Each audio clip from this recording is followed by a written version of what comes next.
Muy buenas noches, muchas gracias por acompañarnos. Bienvenidos todos ustedes al programa Nos Cogió la Noche. Hoy nuestro director Nacho López, por algunos asuntos familiares, no nos puede acompañar, pero estará con nosotros en próximos programas. Muchas gracias, como siempre, a todos nuestros televidentes por sus manifestaciones de sintonía a través de las redes sociales, los correos electrónicos que nos envían, los comentarios a través de Twitter y también a través de Facebook. Nos encanta que participen activamente con nosotros. Bienvenidas todas las sugerencias, críticas, comentarios, halagos también si los tienen, por supuesto, pero siempre les pedimos a todos ustedes que con respeto, por favor, nosotros no vamos aquí a vetar a nadie, pero sí queremos que las sugerencias que nos hagan o las críticas que tengan, pues nos las hagan con mucho respeto, que son bienvenidas siempre. Temas que quieran sugerirnos, por supuesto, vamos a ir evacuándolos poco a poco. A veces tenemos una agenda ya bastante adelantada y tratamos de esas sugerencias que nos hacen ustedes, pues llevarlas a cabo aquí. Tengan paciencia que lo vamos a ir haciendo poco a poco. Esta noche nos acompaña el doctor Jorge Mejía, él es asesor de paz y convivencia de la Alcaldía de Medellín, y al doctor Mejía le agradezco por acompañarnos esta noche. Muchas gracias, Germán, por la oportunidad. Un saludo muy cordial a Luis Fernando, mi compañero aquí de mesa, y un saludo muy cordial a los televidentes. Muchas gracias por acompañarnos. Doctor Luis Fernando Quijano, presidente de Corpades, gracias por aceptar esta invitación. Germán, muchas gracias por la invitación. Un saludo especial para el doctor Jorge Mejía, a la audiencia y nuevamente agradecer mucho la invitación. Bueno, más adelante van a estar con nosotros otras dos personas más, la hermana Rosa Cadavid y Luz Elena Galeano, representante de las víctimas, porque vamos a hablar hoy de un tema del que se ha venido hablando desde la semana pasada, pero hoy, oficialmente hoy, debería comenzar los trabajos de remoción de escombros en el sitio que es conocido como La Escombrera en la Comuna 13 de Medellín. ¿Y por qué vamos a hablar de este tema? Pues porque se decidió por fin, a través de decisiones del gobierno nacional y del gobierno municipal también, de remover esa cantidad de toneladas de tierra y piedras que están allí en esa zona de la ciudad de Medellín, por la cantidad de denuncias también que ha habido de que ahí debajo de esas toneladas de escombros, pues hay cuerpos de personas que han sido desaparecidas en ese lugar.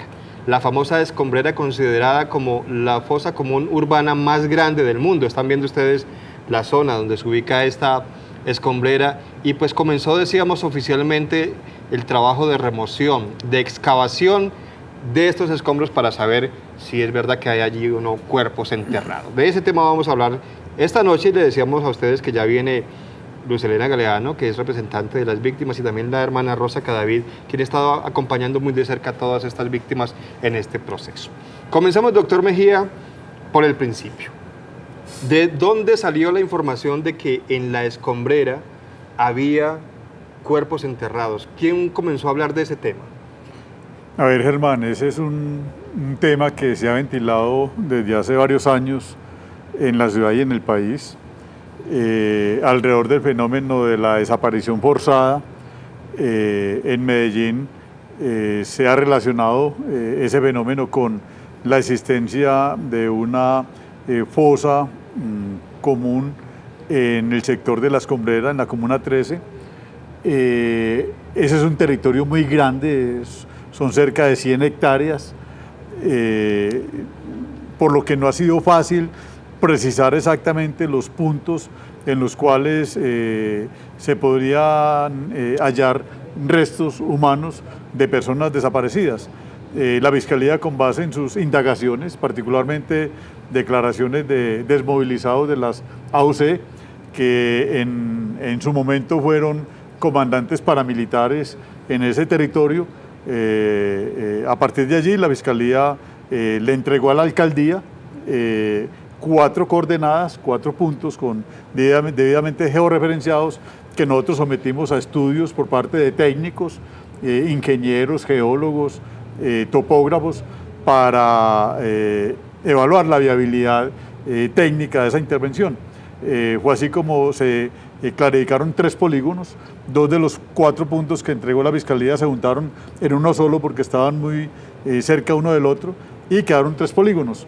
El polígono que vamos a intervenir a partir de esta semana, ya con la parte mecánica o manual de la excavación, es el polígono 1, que tiene un perímetro de 224 metros lineales, tiene un área de 3.700 metros cuadrados Y según esos estudios de los técnicos que evaluaron por fotografías y comparando año tras año esas fotos, consideraron que había que extraer aproximadamente 24.000 metros cúbicos de tierra y de escombros en ese lugar. 24.000. Bueno, relacionan mucho, doctor Quijano, lo que ocurre allí en esta famosa escombrera con digamos que un hecho también que marcó a la ciudad de Medellín digamos, por lo cruento de lo que ocurrió allí en la Comuna 13, y es la Operación Orión, que muchas de estas personas que de pronto estuvieron en esa operación o que fueron sacadas de allí de la Comuna 13,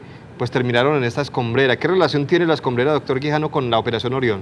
Yo creo que hay que hablar, Germán y doctor Jorge Mejía, hay que hablar de un antes, un durante y un después de las operaciones militares. Desafortunadamente, se ha venido demostrando, incluso el presidente del Tribunal de Justicia y Paz, el doctor Pinilla Cogollo, y incluso el fiscal hoy habla de eso, de esas relaciones que no fueron buenas entre miembros de la fuerza pública con paramilitares. Lo claro es que el paramilitarismo fue punta de lanza en varias operaciones. Mariscal, que inicia en la parte alta de Comuna 13, desde Loma San Cristóbal, Operación Mariscal, pero coincidió con el ingreso del paramilitarismo desde Urabá. Segundo viene la punta de lanza cuando Orión, unos meses después de haberse hecho Mariscal, que viene desde abajo con punta de lanza de los paramilitares urbanos. Y es ahí donde se ve toda la relación de Berna, de los bloques paramilitares que tenía él urbanos, oficina, todas esas mezclas. E incluso se habla de la carnetización de miembros del paramilitarismo urbano, de las que fueron antiguos miembros de bandas, carnetizados por el B2. Eso fue una relación de, por donde iba pasando fuerza pública, se iban asentando los paramilitares. Obviamente eso trajo todo ese proceso de desaparición, de homicidios, toda esa situación se fue, y ahí empezó a construirse el asunto de los desaparecidos de la escombrera. Entonces eso fue antes de Orión, durante Orión y posterior a Orión, que es lo que podemos decir, se sembró de paramilitar en la Comuna 13, que para nosotros Orión terminó siendo eso. Bueno, la pregunta, doctor Mejía, es ¿por qué, si se ha venido hablando durante tanto tiempo de este asunto, de que allí había personas que las tiraban y que la gente hasta sabía cuándo las llevaban, paraban las volquetas, decían algunos testimonios, ¿por qué tanto tiempo después se inicia un proceso como este? ¿Por qué no en el momento en que se conocieron las primeras denuncias? Sí, Germán, pero permíteme yo con una observación a lo que dice Luis Fernando muy afectuosamente. Yo diría que la escombrera, como lo decía Luis Fernando, tiene un antes, un en y un después con relación a las operaciones militares como Orión y como Mariscal. Y en el sentido de que no creo que todas las personas que puedan estar allí inhumadas, enterradas, correspondan necesariamente a los paramilitares. Al proceso del paramilitarismo, exacto, sino que también la insurgencia estaba allá. Desde antes también hubo una situación de predominio, presencia muy ostensible de milicias urbanas. Y de guerrilla. Y de guerrilla, etcétera, que generaron situaciones muy complicadas en materia de seguridad y violencia para ese territorio. Es conocido que los secuestrados que había en la ciudad, buena parte terminaban allá, de allá salían cuando pagaban rescate o desaparecían. Pero también allá cuando llaman el secuestro express y todo eso. Exacto, todas esas modalidades de violencia. Yo recuerdo que esas urbanizaciones aledañas como San Michel, Quintas de San Javier, etcétera, sufrieron mucho las consecuencias de esos enfrentamientos por el control del territorio, porque esa es una zona estratégicamente muy importante.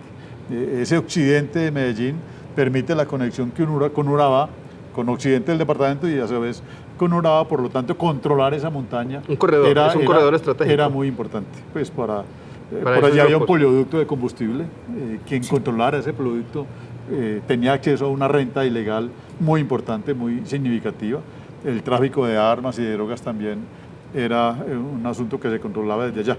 Entonces hay un antes, un en y un después que vale la pena escudriñar, y por eso yo quiero relacionar el tema escombrera con el conflicto armado urbano que hemos tenido en Medellín, que hasta ahora no ha sido debidamente tratado por parte de los expertos y los historiadores en Colombia, porque la visión del conflicto nuestro ha sido muy rural. del campo, del monte, agraria, como un tema agrario, un problema de tierras, un problema de gallinas, etcétera. Pero el conflicto urbano, que tiene otras connotaciones, que tiene otros actores, que tiene otras causas y otras circunstancias, y otras características, no ha sido debidamente estudiado. Pero nosotros tenemos aquí unos hitos de ese conflicto, uno de los cuales es muy importante es el de la Escombrera, pero también hay otros hitos, la masacre de Villatina, los carrobombas que puso Pablo Escobar, particularmente en la Macarena, por ejemplo, a mí me parece que eso es brutal, el asesinato a $1.000.000 de policías. No sabemos todavía cuántos policías. Pistola, que en la respuesta del asesinato de niños y jóvenes por cada policía muerto. Toda una historia de dolor. Por eso, esos hechos que configuran el cuadro de violencia en la ciudad no los hemos abordado. De allí la importancia de tener nuestro propio informe local Basta Ya, que nos permita articular y tener un cuadro completo del panorama de violencia en Medellín. Entonces, en medio de eso se explica la desidia oficial. No se abordó el tema antes. Que es lo que hemos reconocido a las víctimas de la Escombrera, el que su persistencia no solamente visibilizó esa desidia, esa indiferencia por parte de la institucionalidad, sino que también lograron que afortunadamente la actual administración de Medellín, con la Fiscalía General de la Nación, se comprometieran a hacer lo que tenemos en marcha hoy.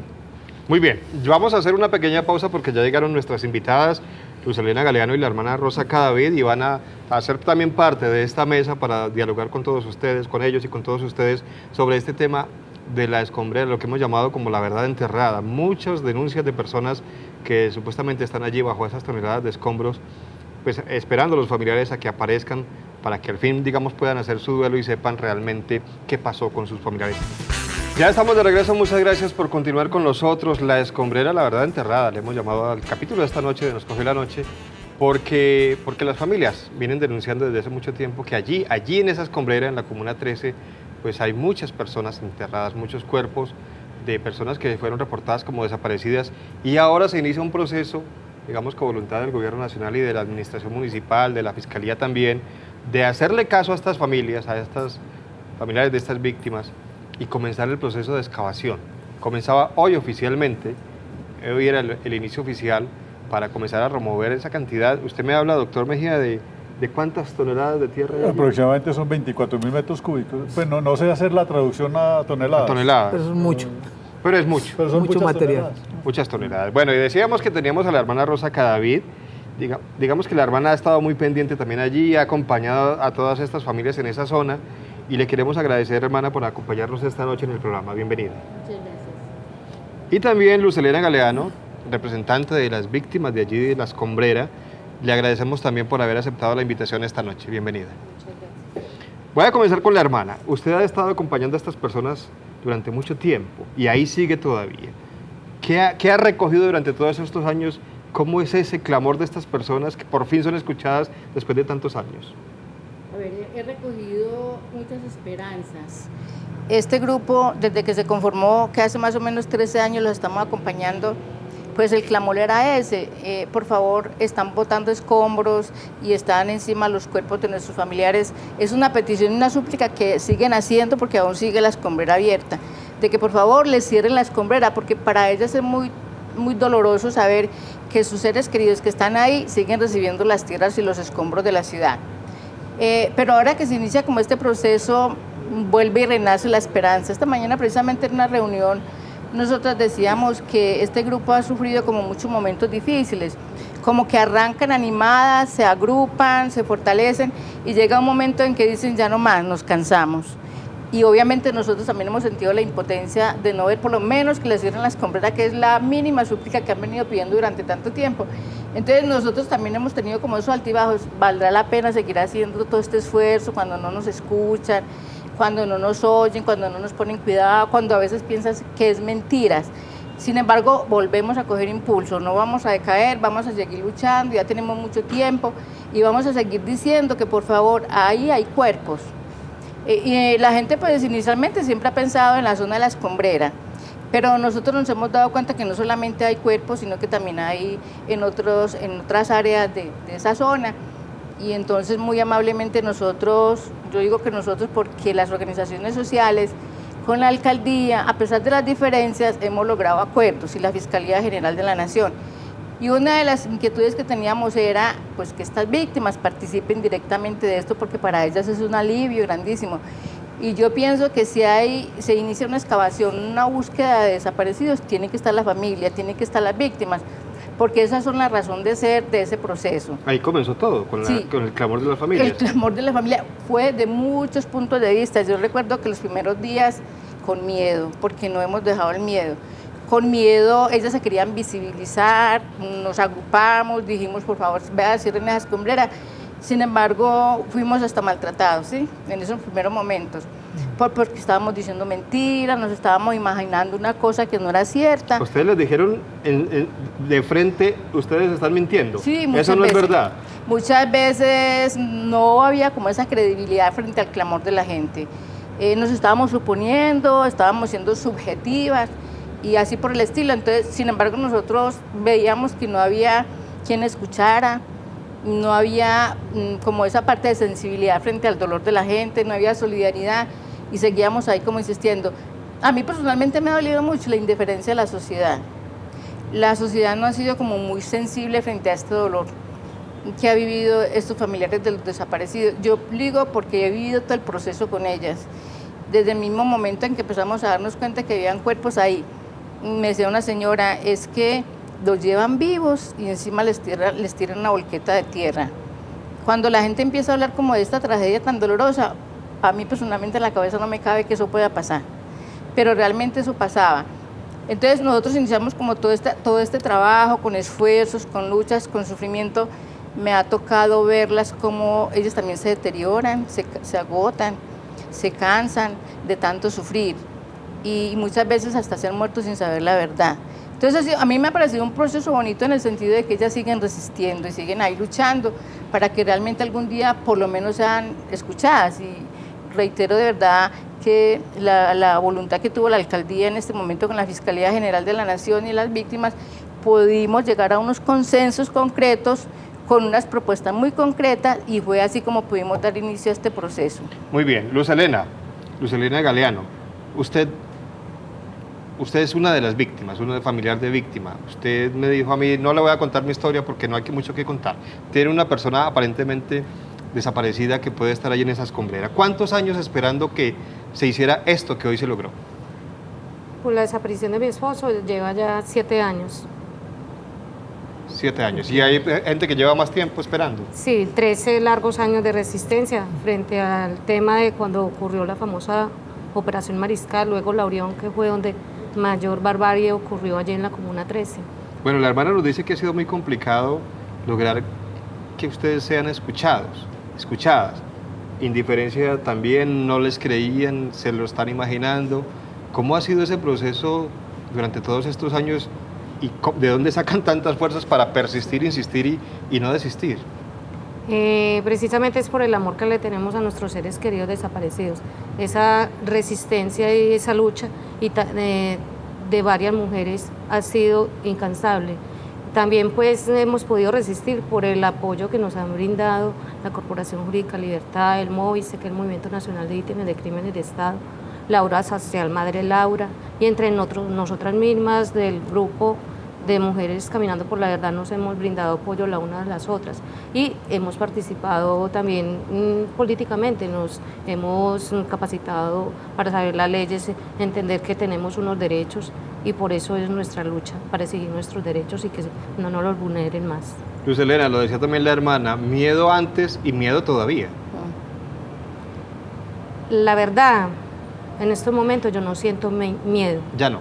Siento rabia e impotencia por las cosas que tan tardías. O sea, si en el momento en que las víctimas hacen su denuncia no es creíble, porque la verdad esto la tenemos las víctimas, es más creíble la de los desmovilizados. Entonces por eso es que siento yo rabia e impotencia. Si eso se hubiera hecho en años posteriores a la Operación Orión, por decir 3, 4, 5 años, o en el año 2010 que se hicieron los estudios técnicos, no hubiera ya tanta hubiera sido más fácil, no como ahora que hay mayor cantidad de escombros allí arrojados y se va a hacer de pronto más difícil. Usted lo que está diciendo es que le creyeron más a esos desmovilizados y ahí comenzó a hacerse como realidad este proceso y ustedes lo venían diciendo hace rato y no les creían. Sí, porque es que las personas que vivíamos la Comuna 13 siempre nos han tratado y nos han estigmatizado y dicen simplemente que somos guerrilleros. No Estigma. Personas, Tienen- sí, estigmatizados. Es duro, doctor Mejía, esa estigmatización que ha sufrido esta zona de la ciudad de Medellín. Imagínese, doctor Quijano, también por ahí esas operaciones que ustedes mencionan, pues comienzan a raíz de todos esos rumores de que allí está tomado por las milicias, por la guerrilla, y luego llega la Operación Orión y después digamos que cambian de bando, eso es lo que se ha anunciado también. Es decir, ha estado azotada esta zona de la ciudad, doctor Mejía, por todos los grupos habidos y por haber.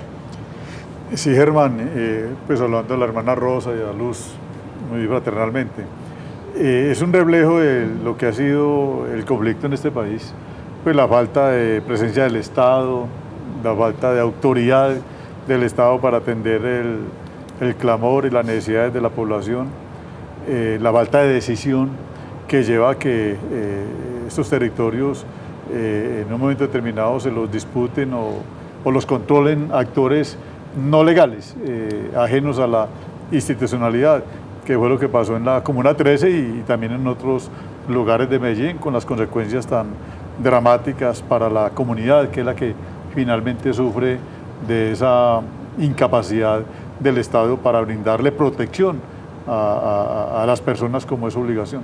Pues el hecho, doctor Mejía, de que haya presencia de muchos actores armados allí, no significa que toda la Comuna 13 pertenezca a uno u otro bando, que es lo que Luz Helena, por ejemplo, se quejaba. No me refiero a que han sufrido ellos eso. No, indudablemente, no hay que generalizar, como tampoco hay que minimizar. De hecho, uno siente, hermana, no sé si usted fue lo que mencionó ahora, que no toda la Comuna 13 está sintonizada con la preocupación y la angustia de las víctimas, como ocurre en general con el resto de la ciudad. como ocurre en general con la sociedad. Porque la gente dice, ese es un problema del vecino, de la vecina, No me toca. del otro, a mí no me ha tocado, entonces no me preocupa, y esa indiferencia es lo que nos ha llevado a que hoy estemos con un conflicto ya sesentón, de más de 60 años de existencia, con todas las tragedias que hemos sufrido, porque desafortunadamente la población se ha acostumbrado a vivir en esas condiciones y eso es muy lamentable. Doctor Quijano, las cifras, digamos que son distintas dependiendo de cuál fuente se consulte. Se hablaba de 90, hay personas que hablan hasta de 300 allí en esos sitios, en los polígonos. Es decir, no hay como una cifra exacta de cuántas personas podrían estar sepultadas allí bajo esos escombros. ¿Qué datos tienen ustedes? Bueno, yo quiero hacer varias precisiones ahorita que planteaba el doctor Jorge Mejía. Una es que sí existía presencia de guerrillas de la FARC, del Ejército de Liberación Nacional, Comandos Armados del Pueblo, estaban en esa zona. El deber constitucional del Estado era retomar la zona para entregársela al Estado. Lo grave fue que la retomó para entregársela al paramilitarismo. Con la Y ahí Operación es donde, por eso le digo, estamos con el antes, el durante y el después de Orión, Mariscal y otra cantidad de operaciones. ¿Qué es lo grave acá? El enemigo de mi enemigo termina siendo mi amigo. O sea, no importaba con quién me aliara yo, quién fuera mi aliado para acabar con la guerrilla. O sea, lo que le mostraron a la comunidad es que con quien se tuvieran que aliar para sacar las guerrillas. La pregunta es, miren el monstruo que forjaron, el monstruo que le dejaron a la comunidad y las consecuencias que ese monstruo le ha dejado hasta el día de hoy a la comunidad. Creo que esas son precisiones. Lo otro es, uno sí esperaría que una acción del Estado fuera para que se izara la bandera del Estado colombiano, no la de Carlos Castaño y posteriormente de miembros de los llamados surabeños, la oficina, la gente de otras agrupaciones. Frente a las víctimas, ese día, doctor Mejía, Luz, hermana Rosa, estábamos parados en el sitio el 27 de julio y hay miembros de la comunidad que le dicen a uno, miren hacia allá es donde están las otras víctimas. Las de aquí son de un momento de la historia, pero las de allá son de esta historia más reciente. la gente lo planteaba. Y hay, inclusive los periodistas han recogido testimonios de gente diciéndole, nosotros entendemos, pues aquí sí hay unos, pero porque allá sigue abierta la escombrera y allá están el resto de las personas asesinadas. Creo que ese fue lo que se vio. Berna dice, son 300. Móvil 8 dice que son un aproximado de 100, 110 personas. Aquí hay una cosa grave y yo invito al doctor Jorge Medina a ir revisando el tema de historia para que vamos buscando la verdad. Mucha gente de Aguas Frías fue llevada a los sectores del Pesebre y después trasladadas a lugares donde asesinaban en las escombreras o aledaños a las escombreras, areneras y demás. Otras personas las bajaban desde Loma San Cristóbal, las desmembraban en una finca cercana a Loma San Cristóbal, las bajaban en caballos, en bestias, digámoslo así, y las echaban con escombros. Y así sucesivamente. Pero también se sabe de mucha gente que fue llevada de otros sitios de la ciudad y fueron allá. No solo de la zona. No solo de la zona. Y esto, doctor Mejía, creo que hay que llamar la atención. El padre Javier Giraldo lo ha dicho. Ojo con el tema de combatientes. Porque es que los combatientes también los asesinan y les hacen eso y muchas veces no tienen doliente. Entonces la situación es mucho más compleja. Y hay indicios de que pudo haber existido un Orión paralelo, que fue gente que se llevaron de esa comuna y se la llevaron para otros sitios del Valle de Aburrá, donde los asesinaron y los desmembraron. Se dice que muchas de las personas de Comuna 13 fueron llevadas a otros sitios.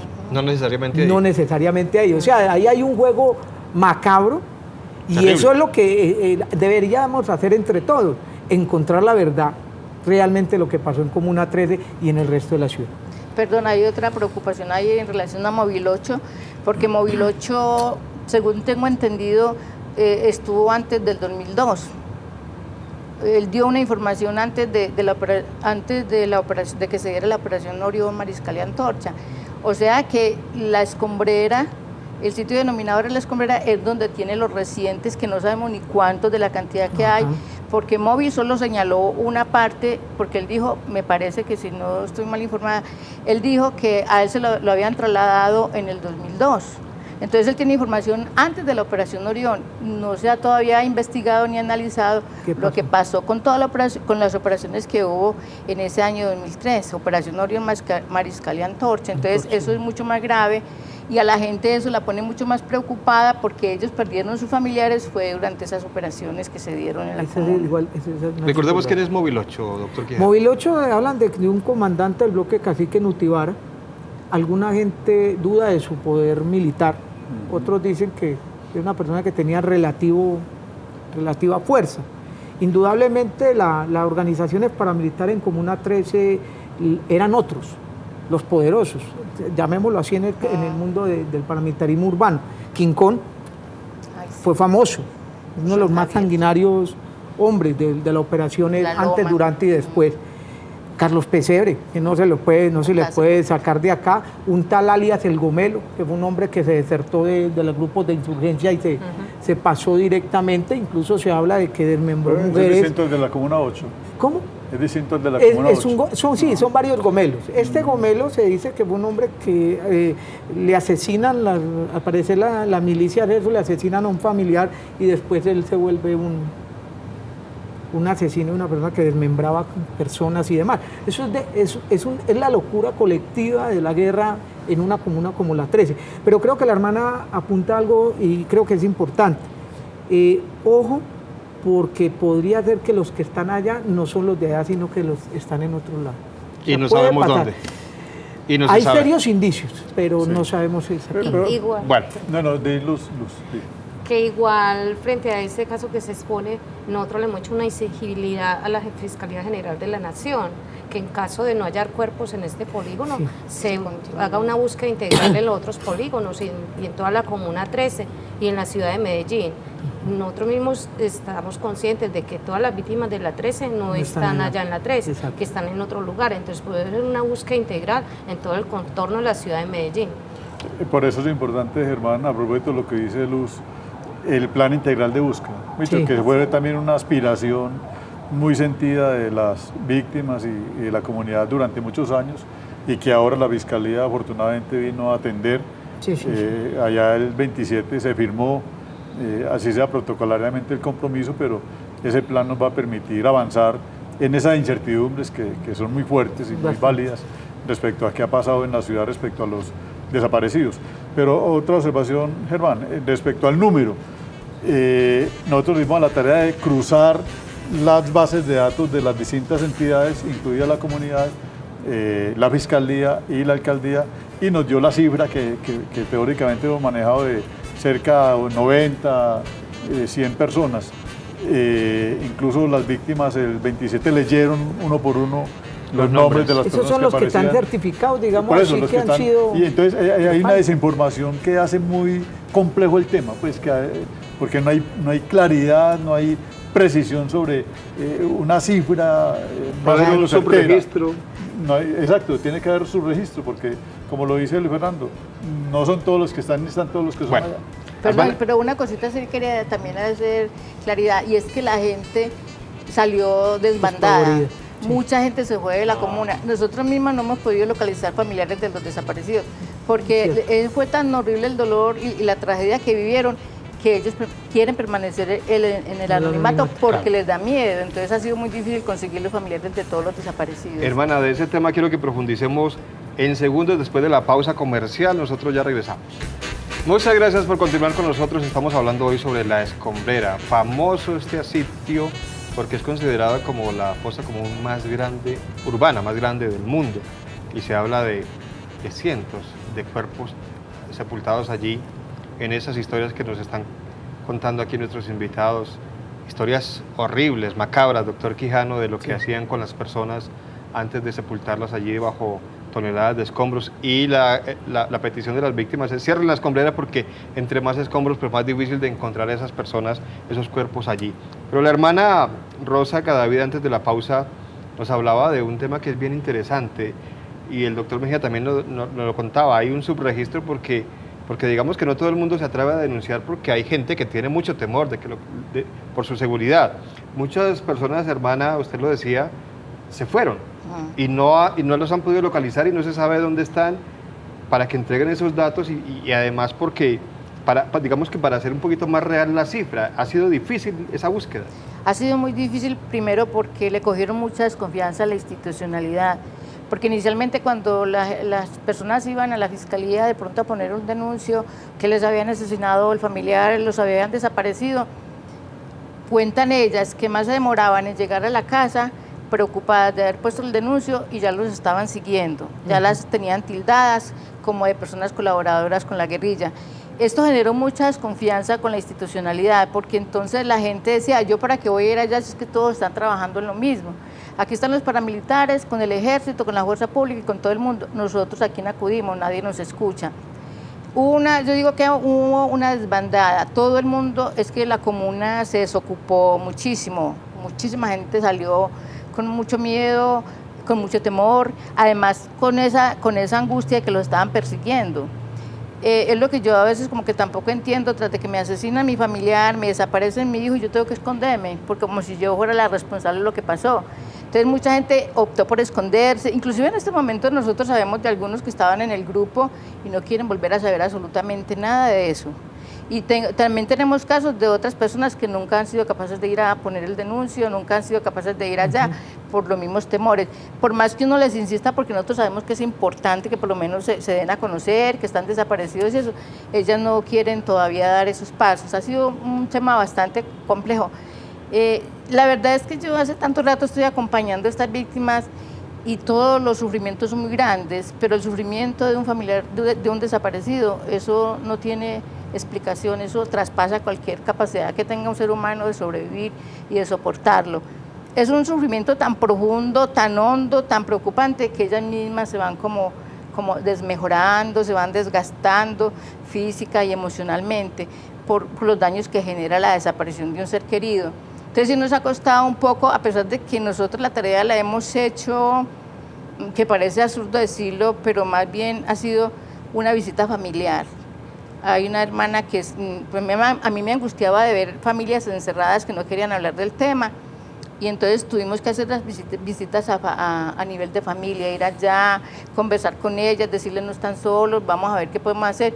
A pesar de que se hizo al principio una tarea tan difícil, hemos logrado que por lo menos algunas de ellas ya estén en los grupos, ya ellas como que se apersonen de su situación, ya ellas son capaces como de salir y de hablar y de contar su historia. Pero sin embargo todavía tenemos gente encerrada, que no quiere absolutamente nada, ni siquiera cuando las visitan a los hogares, ellas tampoco quieren hablar del tema, porque es que esto hace un daño irreversible en la vida de las familias, en la vida de la persona.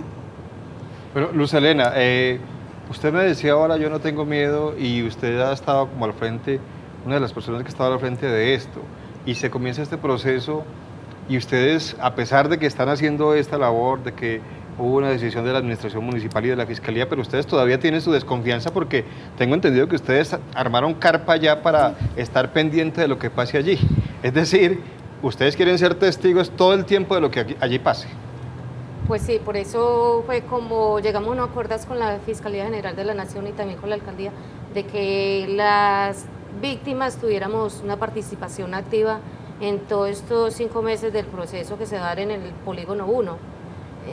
A diario estamos subiendo un grupo más o menos de 10 mujeres a estar allá un rato larguito, mirando cómo es que va cada actividad, cada medida del terreno, que es en lo que han estado estos 2 últimos días, hoy y mañana van a estar en ese proceso de mirar, pues tratar de adecuar mejor el terreno para empezar las excavaciones el miércoles.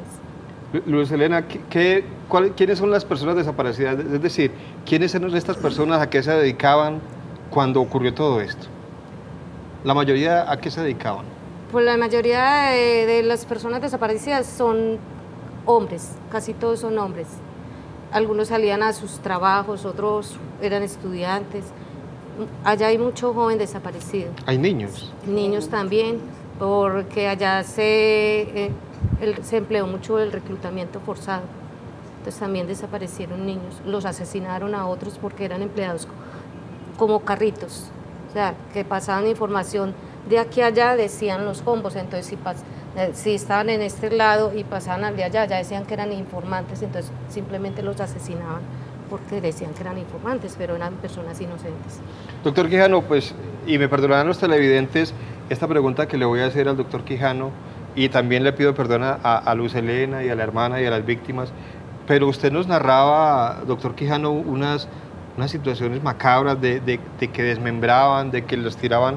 O sea, ¿cómo era eso? O sea, ¿cómo actuaban estos grupos para asesinar a estas personas y tirarlos en medio de escombros? ¿Cómo funcionaba esto? Bueno, lo que nosotros hemos recogido testimonios sobre qué pasó en Loma San Cristóbal durante Mariscal, posterior a Mariscal, previo a Orión, y es la utilización de una finca donde llevaban personas, las desmembraban y las torturaban, las desmembraban y las enviaban en costales a la escombrera.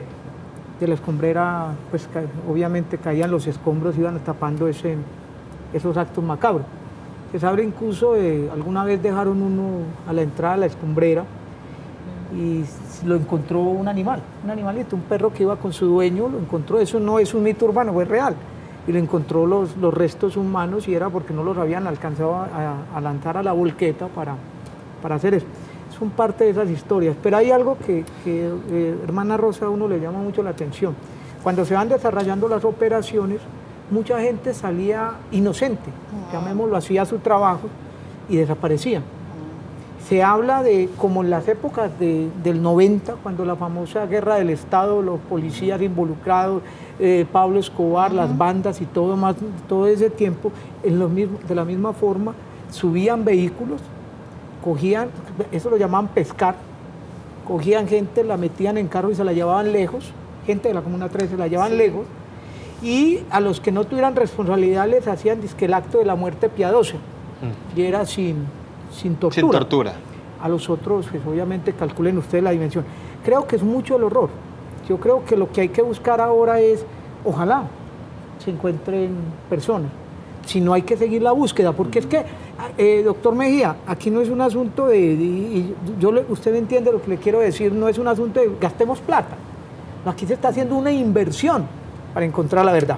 una inversión para que se haga justicia, Para una inversión desenterrar para la que verdad. las futuras generaciones de Medellín no volvamos a repetir esos hechos de dolor.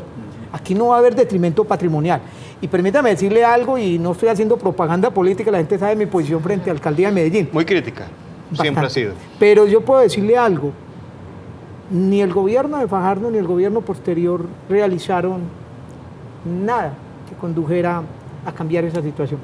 Yo creo que el alcalde Aníbal Gaviria sale hoy, honrosamente, digámoslo así, con el hecho de haber abierto el camino Sí. a que se inicie la búsqueda, a que se encuentre la verdad. Y creo que eso va a estar en su hoja de vida y merece tenerse en cuenta. Creo que ahí me agacho el sombrero. Creo que sí, digámoslo correctamente, lo hizo bien. Sí. Lo hizo bien porque Hizo le lo dio que la había que pela. hacer.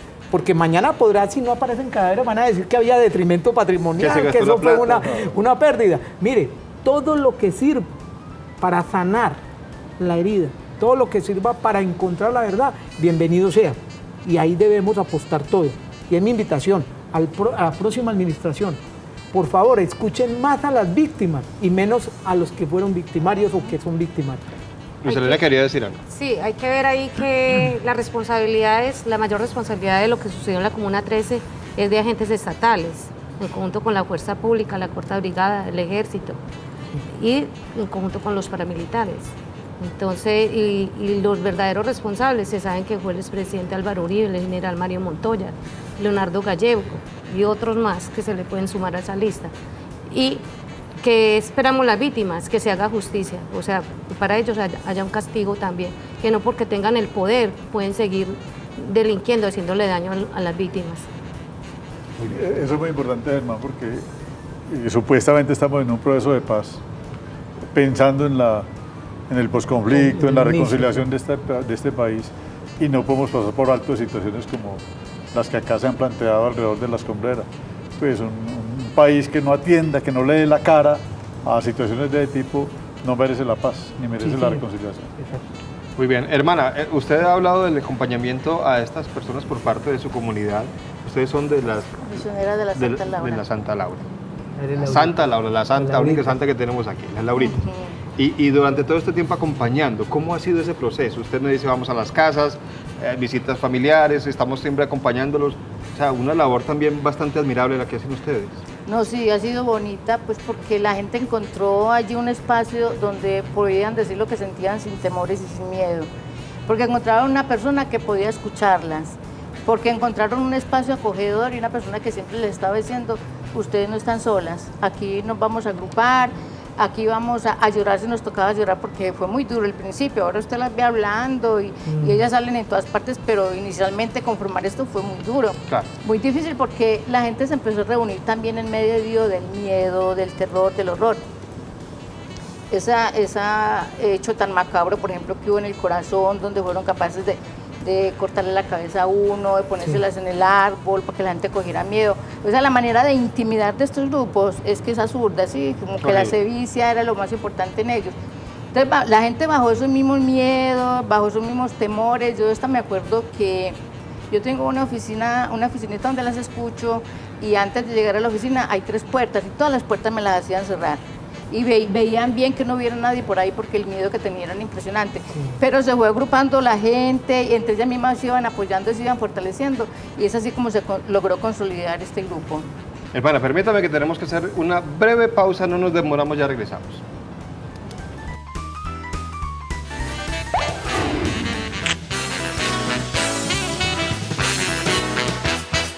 Muy bien, ya estamos de regreso con este tema de hoy, la escombrera. Bueno, lo que se busca, doctor Quijano, es desenterrar la verdad. Y si no es en la escombrera, pues en otras partes de la ciudad, doctor Mejía. Y bonita la labor que hacen las hermanas de la Santa Madre Laura acompañando a estas familias. Ellas solas durante mucho tiempo no eran escuchadas, no les creían, se estaban inventando cosas según algunos, y hasta que por fin las escucharon y comenzó este proceso. Hablemos, doctor Mejía, de ese proceso en los últimos minutos que nos quedan. Comienza con un polígono, son 3. ¿Cuánto dura cada polígono en la búsqueda? A ver, este polígono está calculado para 5 meses. Si el tiempo nos ayuda, como el que tenemos en estos días, puede ser menos tiempo. puede ser más rendidora la Se habla del actividad. el clima Sí, que el clima, favorece. claro. Pues el clima es el mejor ingeniero en todas partes.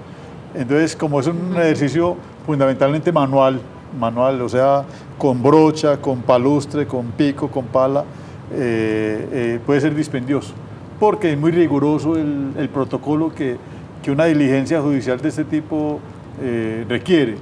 Entonces, hay que tener mucho cuidado, mucho tino, y mucho más si las víctimas van a estar ahí pendientes también de lo que a diario va a ocurrir. Entonces, pero no solamente por eso, sino porque de por sí la acción es muy propia de una diligencia que requiere cadena de custodia, hay que embalar todo lo que se haga, fotografiar, por eso va a haber un dron que va a estar tomando fotos de cómo marcha el ejercicio de la excavación. Pero tenemos la esperanza de que no solamente vamos a encontrar lo que estamos buscando, sino que vamos a hacerlo en menos tiempo de lo calculado. Desenterrar la verdad, doctor Quijano. Les quiero agradecer a todos ustedes por habernos acompañado esta noche. Luz Helena, muchísimas gracias por haber venido y ojalá que se logre ese objetivo que ustedes buscan y que vienen persiguiendo desde hace mucho tiempo. Eso esperamos, que no haya más impunidad. Hermana, muchísimas gracias a usted también y la felicito por esa labor que está haciendo con estas personas. Ella está en un museo. El museo. Allá el salón Tejiendo Memoria, Sí, allá salón tenemos el memoria. salón Tejiendo Memoria, es un punto de encuentro y de reencuentro y de memoria. Así que están invitados cuando quieran ir allá. Y no, y agradecerles a ustedes también la oportunidad que nos dan a conocer esta labor que estamos haciendo. Doctor Quijano, muchas gracias. Muchas gracias a ustedes, A esperar ustedes. que podamos seguir trabajando conjuntamente y vuelvo y lo repito, esperemos que quienes están desde la ilegalidad alrededor de la escombrera no vayan a tomar la gracia de ponerse en amenazar víctimas o presionar cosas a él. Doctor Mejía, Por lo eso volvemos a hay invitar. que establecer unas medidas de protección. Claro que sí. Hay que Doctor investigar. Mejía, muchas gracias y lo volveremos a invitar para mirar cómo va transcurriendo este proceso. Es con mucho gusto y desearle una feliz noche a todos los televidentes. Y muchas gracias a todos ustedes. Hemos llegado al final de Nos Cogió la Noche, pero recuerden que es momento de irse a dormir plácidamente en un colchón comodísimos porque un buen día comienza con una buena noche.